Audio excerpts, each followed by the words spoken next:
Pagparada sa Rizal Avenue sa Mangaldan, Pangasinan, pinapayagan muna ng poso ngayong holiday season. Tutukan sa report.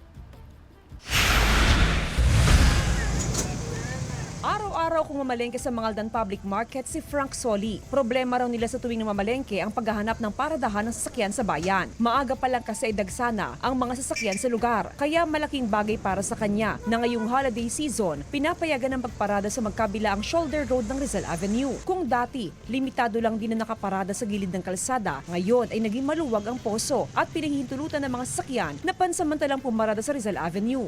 Mas maganda kasi may konsiderasyon sa mga may sasakyan.